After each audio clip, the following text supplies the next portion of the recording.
और मेरे प्यारे बच्चों, शुभ प्रभात सभी को। मैं अपनी बात एक कहानी से शुरू करूंगा। कहानी बड़ा ही पावरफुल है, प्रेरणा से भरी हुई है और कामयाबी और बुलंदियों की बुनियाद बचपन में कैसे रखी जाती है, आप इस कहानी से सीखेंगे। थोड़ा गौर फरमाइए। अमेरिका का एक शहर शिकागो, जनरल नॉलेज की किताबों में वह शहर मशहूर है दुनिया का सबसे बड़ा रेलवे जंक्शन के लिए। और जैसा कि सभी रेलवे जंक्शन और स्टेशनों की किस्मत में होता है, वही उसके साथ भी है।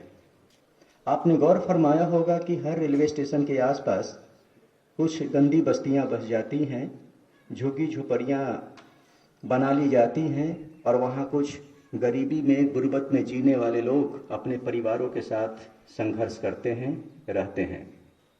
शिकागो शहर के भी आसपास के इलाकों में अफ्रीकी मूल के कुछ लोग, हबशी,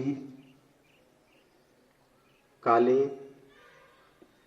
अपने परिवारों के साथ रहते हुए संघर्ष कर रहे हैं। एक सुबह एक परिवार में एक पिता अपने 10 साल के छोटे से बच्चे को पास बुलाता है और घर से एक पुराना सा कपड़ा उसे देते हुए कहता है कि बेटे, तुम्हें आज इस कपड़े को $10 में बेचना है। और यह कहकर वो बच्चा उसके गाल को थपथपाकर गुड बाय कहकर अपने काम पर चला जाता है और बोलता है कि हम शाम में मिलेंगे। बच्चे को कुछ बात समझ में नहीं आती कि इस फटे पुराने कपड़े को $10 में कौन खरीदेगा, क्या करें इसका। छोटा सा बच्चा, 10 साल का बच्चा, मासूम बच्चा, कुछ समझ में नहीं आता। फिर भी पिता का आदेश है कि आज इस छोटे से फटे हुए कपड़े को $10 में बेचकर शाम तक वापस आना है। थोड़ी देर सोचता है, फिर अपने दिल और दिमाग को इकट्ठा करके एक तरकीब निकालता है। अपने घर के गुसलखाने में जाता है, उस छोटे से फटे गंदे कपड़े को साफ करता है, थोड़ा उसे सीधा करता है, इस्त्री करता है और फिर लेकर वह बाहर निकल जाता है और रेलवे जंक्शन के प्रवेश निकास द्वार के पास खड़ा होता है, इस उम्मीद में कि आने जाने वाली गाड़ियों से कुछ लोग आएंगे और उसके इस टुकड़े कपड़े को खरीद लेंगे। सुबह से दोपहर, दोपहर से शाम और अब रात होने को है। उसका वो छोटा सा टुकड़ा कपड़ा कोई खरीदता नहीं। अब वापस लौटने का समय है। इसी बीच एक रेलगाड़ी की सीटी बजती है। उसका घर की ओर लौटता हुआ पाँव अचानक से रुक जाता है और कहता है कि चलो एक बार और ट्राई करते हैं, एक कोशिश और करते हैं, शायद इस बार कामयाबी मिल जाए। जैसे ही अपने प्रवेश द्वार से जब सारे यात्री निकलने लगते हैं, वह कहता है ये टुकड़ी को ले लीजिए, $10। कोई लेता नहीं है, लेकिन अंत में एक स्त्री आती है जिसके पास एक कुत्ते का छोटा सा बच्चा है, शायद उसका नैपी ट्रेन में छूट गया है। वह उस बच्चे से उस कपड़े का टुकड़ा ले लेती है, उसे $10 थमाती है और वो चली जाती है। अब आप अंदाज़ा लगाइए, बच्चे की खुशी का कोई ठिकाना नहीं।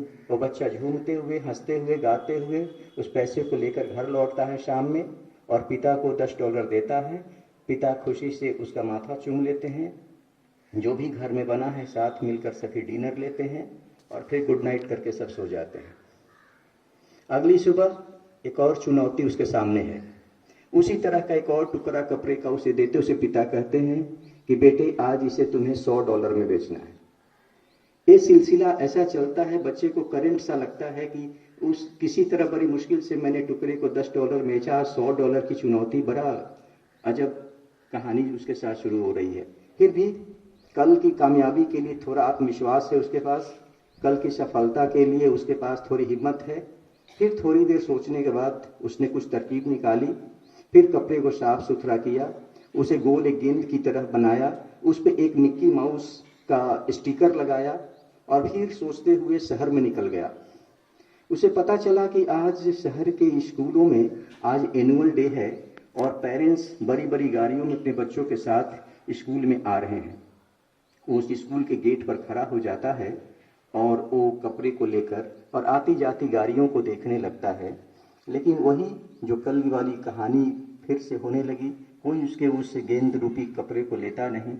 लेकिन वापस आते हुए, रिजल्ट कार्ड एनुअल फंक्शन से वापस लौटते हुए, एक पिता अपने बच्चे के साथ गाड़ी में आता होता है, अगली सीट पर बैठा होता है।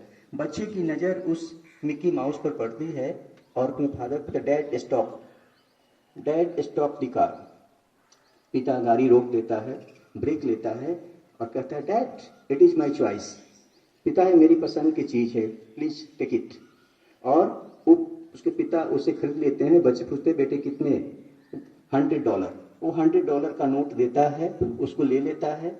फिर झूमते गाते हुए बच्चा घर वापस आता है। पिता खुश हो जाते हैं। फिर रात का जश्न बनता है, डिनर होता है, सभी गुड नाइट करके सो जाते हैं। तीसरी सुबह उससे बड़ी चुनौती उसके पास है। एक कपड़ा का टुकड़ा वैसे ही उसे फिर मिलता है और इस बार कहा जाता है तुम्हें इसे $1000 में बेचना है।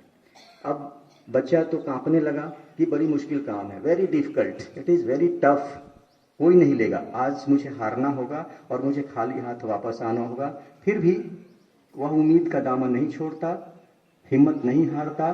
फिर से सारी शक्ति ताकत को इकट्ठा करके दिमाग लगाता है और उस कपड़े को उसी तरह से साफ करके एक अच्छा सा नैपकिन बनाकर और वह फिर शहर में निकल जाता है। और शहर में जब निकलता है तो शहर के सभी चौराहों पर, सभी सड़कों पर बड़े बड़े होर्डिंग्स लगे हुए हैं कि हॉलीवुड की एक सुपरस्टार हीरोइन शहर में आने वाली है, उसका एक प्रोग्राम है नगर भवन में।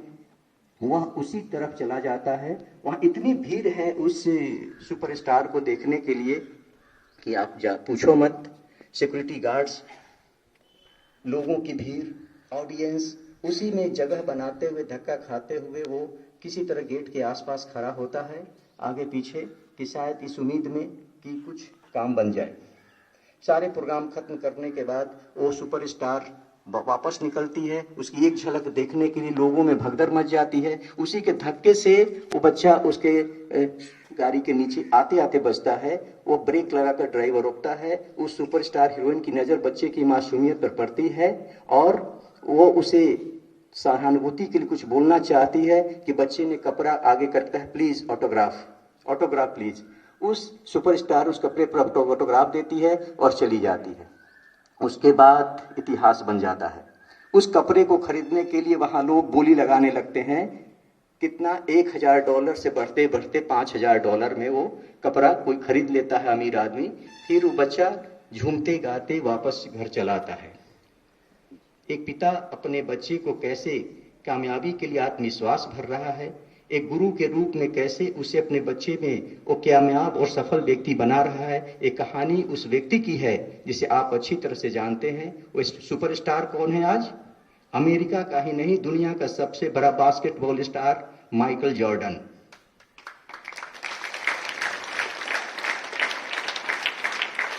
ये माइकल जॉर्डन की कहानी है कि गुर्बत से, फर्श से, अर्श से वो कैसे फर्श से अर्श तक जा सकता है, वो कैसे नीचे से ऊपर तक जा सकता है, एक छोटा सा गरीबी से आदमी कैसे ऊपर उठ सकता है। ये कहानी उस माइकल जॉर्डन की नहीं है, ये कहानी तुम्हारी है, ये कहानी हमारी है, ये कहानी हम सबकी है।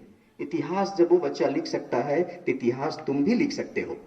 जो जज्बा, जो दिल, जो प्रतिभा उसके अंदर है वही तुम्हारे अंदर है।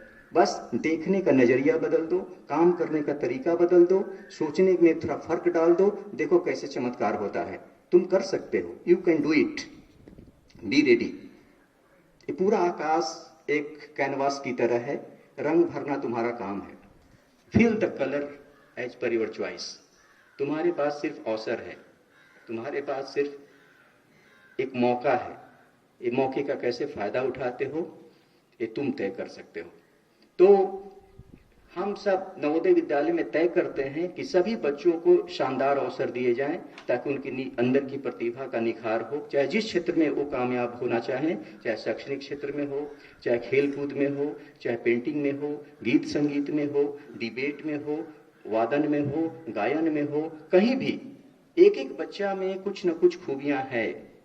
ये तय है कि तुम चीते की तरह दौड़ नहीं सकते, ये तय है कि तुम मछली की तरह तैर नहीं सकते, ये तय है कि बंदर की तरह उछल नहीं सकते। बावजूद हम इतने ताकतवर हैं कि इन सभी जानवरों को अपनी मुट्ठी में कैद कर सकते हैं और अपने इशारे पर नचा सकते हैं। इतना पावरफुल है आदमी का माइंड। इसलिए शार्प योर माइंड, कुल्हाड़ी की तरह every day sharp your mind. तो इस तरह से आप चाहें तो ये छोटी छोटी परीक्षाओं से डरिए नहीं, ये तो आती जाती हैं परीक्षाएं। जिंदगी अपने आप में एक परीक्षा है, एक अपने आप में इम्तहान है, और प्रतिदिन हम कई इम्तहानों के दौर से गुजरते हैं। इसलिए हैव कॉन्फिडेंस, आत्मविश्वास बनाए रखिए, अपनी सेहत का ख्याल रखिए और अच्छे बुरे में फर्क करना डालिए, फिर कामयाबी मिलती चली जाएगी। आज के लिए बस इतना ही। आप इस पर सोचिएगा, विचार करिएगा, फिर अगली कहानी अगले दिन। तब तक जय हिंद, जय भारत, वंदे मातरम।